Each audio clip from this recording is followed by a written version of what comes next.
این هفته خبر تو خبر داره براتون.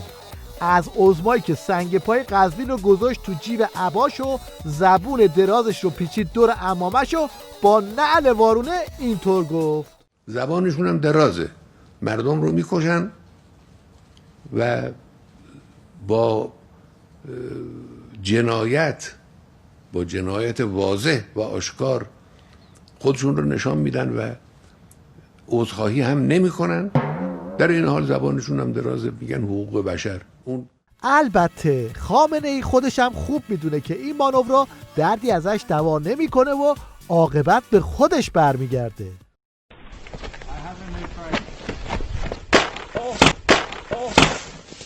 این حجت الاسلام مرده خورم از فرصت استفاده کرد تا با این خالی بندی ها بسیجیان وارفته رو شارژ کنه. انشاءالله جریان اومانیسم، جریان لیبرالیسم و جریان دموکراسی دروغین غرب به هم بریزد و انشاءالله امام زمانمون در پیش است، عدالت جهانی محقق بشود و این پرچم عدالت خواهی که امروز در دست خلف صالح امام راحل اندیشمند بزرگ قرن ما، فقیه بزرگوار مجاهد رهبر عزیزمون هست، انشاءالله عنقریباً به دست صاحب اصلیش سپرده می شود. این قمپوزای آخوندی فقط و فقط مایه مضحک است. حالا دیگه بسیجی هم این حرفا رو باور نمی کنن، چون با چشم می بینن که عضوا پاش لب گوره.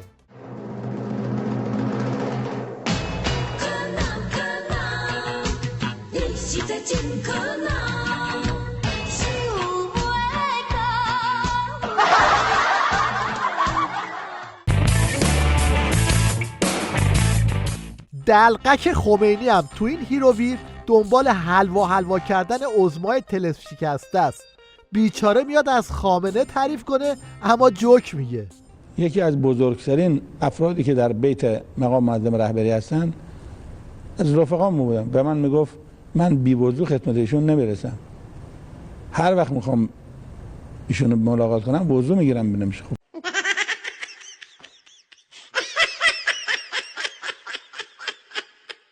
شیخ فری هم طبق معمول مشغول شیادیه و برای مردم نسخه های اعتدالی و پرتغالی میپیچه. یعنی الان همه مشکلات حله، فقط تنها مشکلی که باقی مونده کولره. گفته شد که اگر مردم عزیز ما همین کولر گازی که تو خونه دارن یا کولر آبی که دارن، در کولر آبی اگر رو دور کند بگذارن، نرن رو دور تند، و در کولر گازی اگر درجهش رو مناسب تنظیم کنند، مثلا به جای 18 و 20 و اینها برن رو 24 درجه تنظیم بکنن، ما میتونیم به خوبی از تابستان امسال عبور بکنیم. این حجت الاسلام تافتون نژادم باد بزن دستش گرفته و هرچی شیخ فری به سیخ کشیده رو باد میزنه. طبق معمولم مردم مقصرن چون در مصرف نان اسراف میکنن. در سال 2.5 میلیون تن ضایعات نان داریم ما. هر ایرانی به طور متوسط در هر ماه 350 گرم نان رو اسراف میکنه. هم مصرف بی‌رویه داریم، هم اسراف بی‌رویه. این نان مظلومترین نعمت الهی. اگر انسان از عهده شکران نان بر نیاد، از عهده شکران هیچ نعمتی بر نمیاد. دیگه چه برسه به شکران امام زمان، چه برسه به شکران نعمت رهبر الهی و رهبران الهی. بله، مردم باید در استفاده از کولر و مصرف نون صرفه جویی کنن تا آخوندهای دزد به راحتی بتونن اختلاس کنن. یه نمونه کوچیکش دزدی‌های کلان معاون آخوند لاریجانیه که در جریان جنگ و دعوای باندی رو شده. اکبر طبری سمت معاون اجرایی سابق حوزه ریاست قوه قضاییه. بر اساس مستندات پرونده آقای اکبر طبری با انبوهی از اتهامات هم خود به بیراه رفته و هم راه اجرای عدالت را بر برخی از متهمان دان درشت اقتصادی سد می نموده است. تشکیل شبکه ارتشاء، اخذ رشوه، پولشویی، ایجاد روابط ناسالم، اعمال نفوذ در پرونده‌های کلان قضایی، به ویژه پرونده‌های مفسدان اقتصادی اهم اتهامات تبری و همدستانش است. اینا فکر میکنن این لگد پرونی‌های باندی به همینجا ختم میشه. خبر ندارن که ته این داستانا به آتیشی ختم میشه که ریش و عبا و عمامه عظما رو میسوزونه.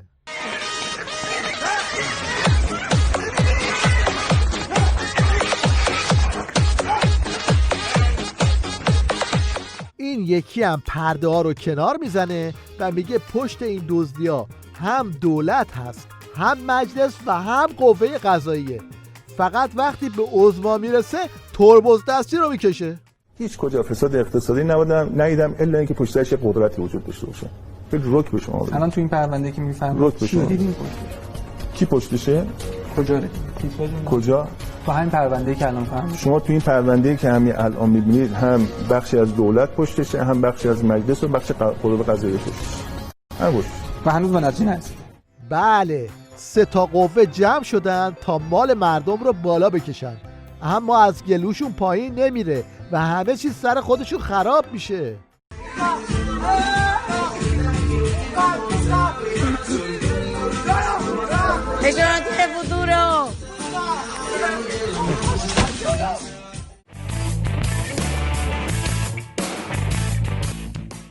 مشنگستان این هفته رو با عربده کشی‌های پاسدار عباسی شروع میکنیم که هر تریبونی پیدا میکنه یه لگدی به شیخ فری میزنه.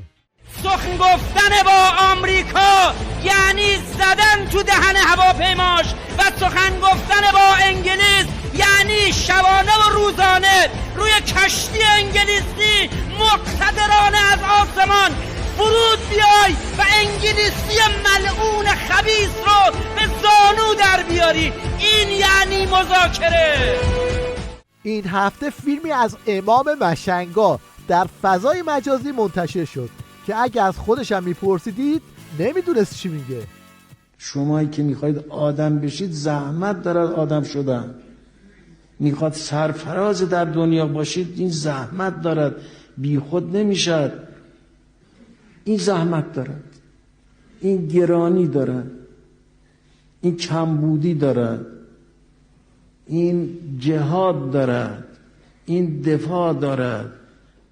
جالب اینجاست که امام گور به گور شده خودش هیچ زحمتی نکشید، واسه همینم هیچ وقت آدم نشد. حتی ریشش رو هم بقیه شونه میکردن.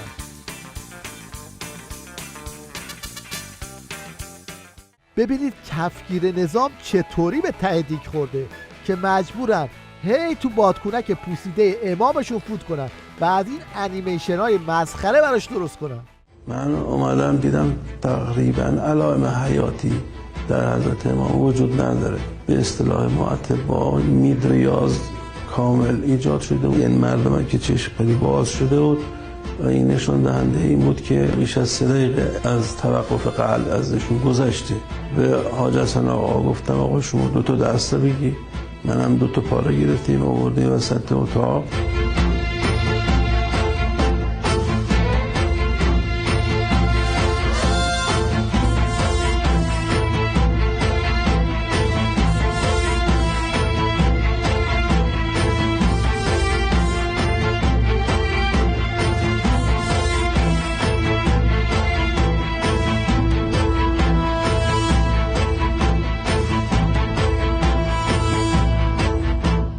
این هم یه روزخون هندیه که واسه خمینی روزه میخونه، اونم به سبک خالی بندی های فیلم های هندی. والوں نے امام خمینی سے سوال کیا، میں اس وقت موجود تھا ان کے پہلو میں. کہتے ہیں جب ان سے سوال کیا گیا کہ امام آیت اللہ خمینی آپ کے پاس آپ کے گھر پہ اینٹی پلاسٹک میزائل پھینکا گیا ہے، آپ کیا کریں گے؟ وہ کہتے ہیں امام خمینی نے کچھ نہیں کہا، فقط قرآن کی ایک آیت پڑھی. ایک آیت پڑھی کا کون سی آیت؟ کا انہوں نے فقط کہا الم تری کیف فعل ربک باصحاب الفیل. کہتے ہیں یہ آیت پڑھی، امام کمرے میں چلے گئے، زمانے والوں نے دیکھا کہ اس اینٹی پلاسٹک میزائل کے پنکھے میں ایک چڑیا داخل ہوئی اور سمندر میں پھٹ کر گر گیا. ارے اب تک نہیں سمجھے؟ اللہ نے بتایا کہ وارث کعبہ کی حفاظت کے لیے ابابیل کا لشکر. مداحان حکومتی واسه بازارگرمی و جلب مشتری هر موضوعی رو به سوژه نوحه تبدیل میکنن. فقط کرونا مونده بود که اونم سوژه شد. کرونا فقط یه ویروسه، این یه بیماری منحوسه که منو ازت جدا کرده، دلم آقا داره میپوسه، دلم آقا داره میپوسه.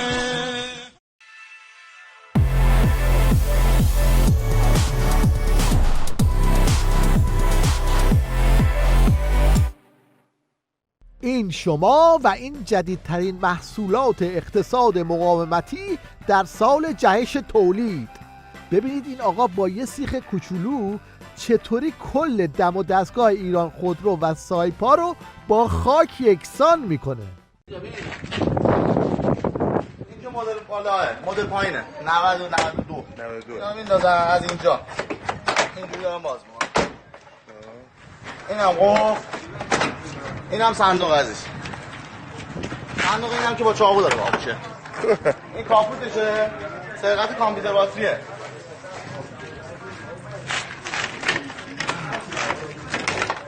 این اینجا میندازن، ثانی دارن کاپوتو باز. سرقت کامپیوتر باتریه. سری 95-6 این آقا که 22 هم مجازی کلا پخش شد. اینا خودتون سوراخ بسته، سوراخ مستقیم کلا بسته است. دوباره ما میندازیم از این ور به صورت کج میندازید.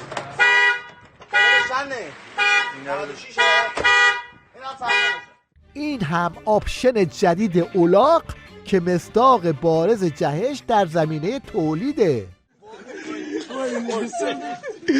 Yok, canlıra kayda tormuz vurduramız.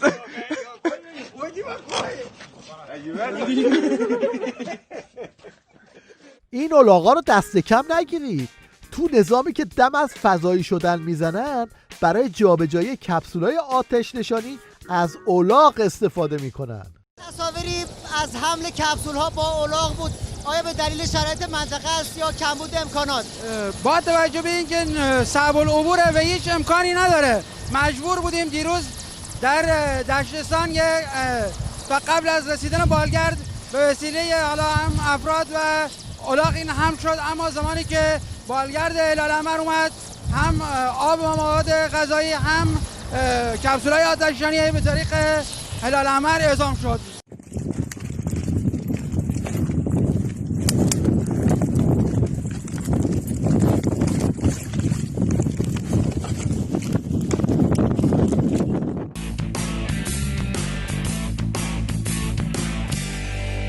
تیوی ریشم همچنان مشغول تولید و پخش سوتیه.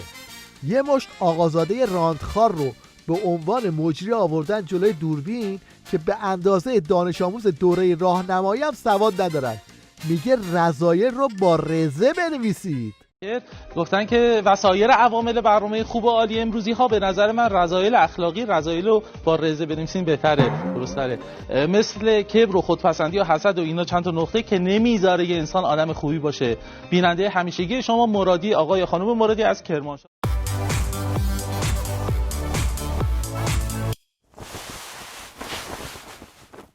در پایان توجه شما رو به هنرنمایی یک هنرمند ازبک جلب می‌کنیم که ترانه معروفی از مایکل جکسون رو با تار به سبک آذری می‌نوازه و چقدر زیبا می‌نوازه.